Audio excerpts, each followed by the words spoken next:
In the name of God, the most gracious, the most merciful. Dear listeners, peace be upon you. Welcome to this special episode of our podcast, where today we dedicate our time to discussing one of the most pressing issues in the contemporary world, a wound that has lasted for decades. Gaza, a small land that has become a symbol of resilience, a beacon of freedom, and a mirror of human suffering. What is happening in Gaza today is not merely headlines or statistics. It is a profound human story of a people living under siege and aggression, facing death and destruction, yet refusing to give up their right to life and dignity. In this extended episode, we will take you through several sections: the on-the-ground reality, the historical and political context, voices from inside Gaza, international and media responses, the human and ethical dimension, and finally, the hope for the future. Let us begin this journey, and perhaps succeed in bringing you closer to the truth, giving voice to the voiceless, and shedding light on a story that the world must not ignore. The on-the-ground reality. Dear listeners, when we talk about Gaza today, we are not just describing an occupied city. We are witnessing a humanitarian disaster unfolding daily. Streets, once full of life, are now rubble. Homes, mosques, and schools have been destroyed. Hospitals, which should be a refuge for the sick and wounded, struggle to operate under shortages of medicine and equipment. More than 2 million people live in Gaza, in an area of roughly 365 square kilometers, a small space that has become an open-air prison with no safe exit. Civilians are the primary victims, with children and women bearing the brunt of the suffering. Imagine children sleeping to the sound of explosions and waking up to the remains of their homes. Imagine a mother searching for a missing child, or a father carrying the body of his son covered in dust and blood. This is not a movie. It is the daily reality. Yet, despite all this, the resilience of Gaza's people is astonishing. Markets reopen, children play amidst the rubble, and people rebuild with their own hands, sending a message to the world. We will not surrender. But behind every act of resilience, there is a deep wound. Thousands of injured people who cannot access treatment, families without homes, and children deprived of a safe childhood. Gaza today is a portrait of a people fighting to survive, facing the machinery of war with bare chests and unbreakable will. This image captures both tragedy and hope, the unyielding hope that life endures, even amid devastation. Historical and political context.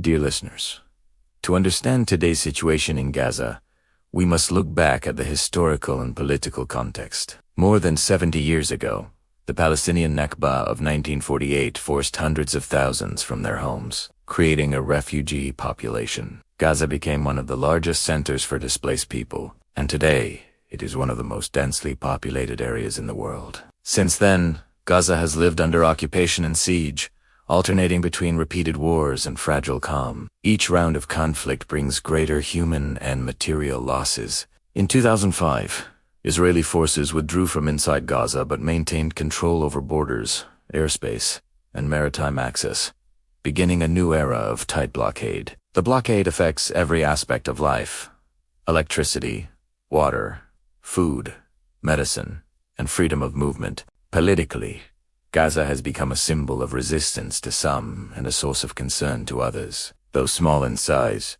it carries immense weight in regional dynamics and remains central in discussions about Palestine. Internationally, double standards are evident. While global powers speak of human rights, they often turn a blind eye to the suffering of Palestinians or limit themselves to statements calling for restraint without addressing root causes.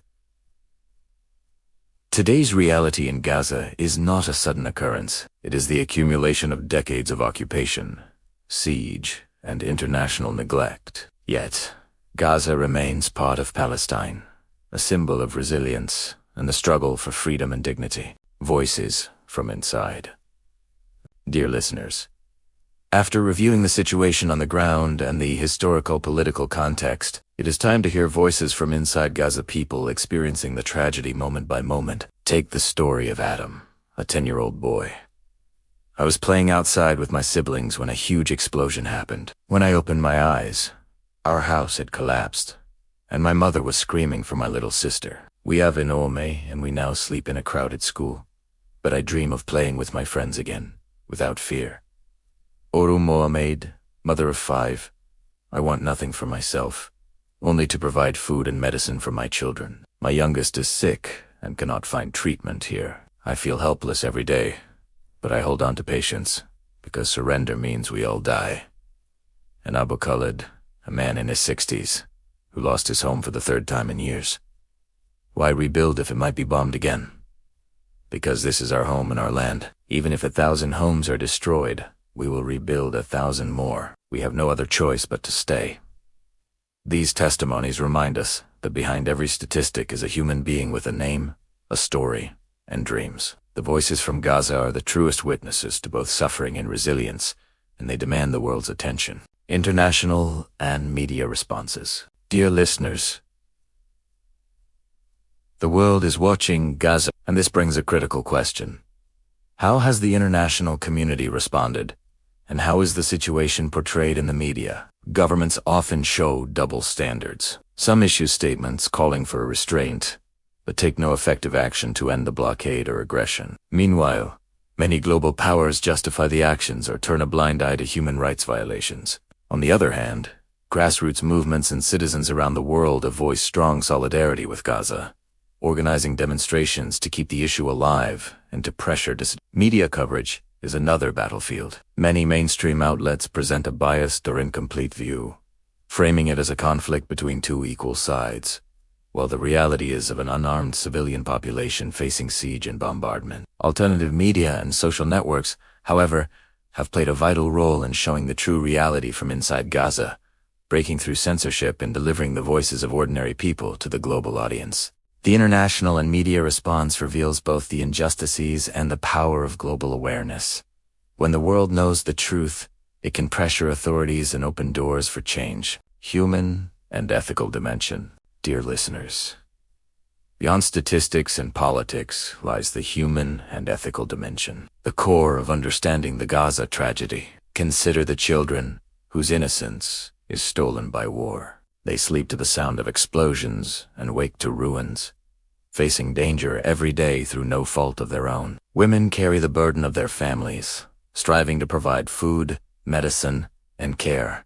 Despite movement restrictions and scarce resources, they are the backbone of society in Gaza, demonstrating courage and perseverance. The sick and injured face hospitals operating beyond capacity, lacking essential medicine and equipment. The human dimension shows suffering beyond politics, call for dignity and protection. Ethically, the world faces a difficult question.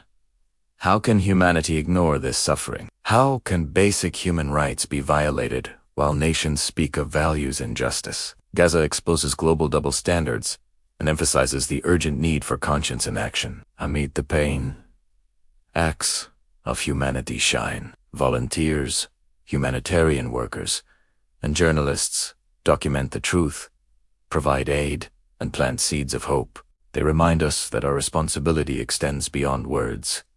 To speak, act, and raise awareness is essential. Gaza teaches us that humanity is action, not just slogans. Standing against injustice, supporting the oppressed, and raising awareness are ethical imperatives for every individual in society. Hope and the future. Dear listeners, in the midst of destruction and suffering, one may ask, is there hope? Can Gaza have a better future? The answer lies in the faces of its people, the smile of a child playing among ruins, the hand of a man rebuilding his home for the 4th time, a mother teaching her children to love life despite all losses. Hope in Gaza is not a luxury. It is a necessity for survival. Despite blockade and war, Gaza's youth continue their education online. Initiatives are launched to rebuild, and doctors and nurses work tirelessly with limited resources. Hope is measured not by today's conditions, but by the belief in a brighter tomorrow. The people of Gaza understand that the occupation will end, and that after darkness comes dawn. The future depends on international awareness, solidarity, and the resilience of the people themselves. Gaza proves that even in the most difficult circumstances, human will and resistance can triumph. OP's action, planting a tree in a threatened land, writing a story in darkness, teaching a child in a school that might be destroyed. This is Gaza's message to the world. Dear listeners, we have journeyed through Gaza, the on-the-ground reality, historical and political context, voices from inside, international and media responses, human and ethical dimensions, and finally, hope for the future. Gaza is not just a place on the map. It is a symbol of resilience, a lesson in determination, and a human cry that must be heard. The struggle, courage, and hope of Gaza's people remind us that life cannot be surrendered, and that justice can prevail if the conscience of the world is awakened. Let us be part of that awareness. Spread the truth, defend humanity, and stand in solidarity with the voiceless. Words, awareness, and small acts of support can make a difference. Thank you for listening to this extended episode. Keep following the issue, spreading awareness, and contributing to solidarity. This has been Fact Flow Channel, wishing you well until the next episode. Peace and blessings be upon you.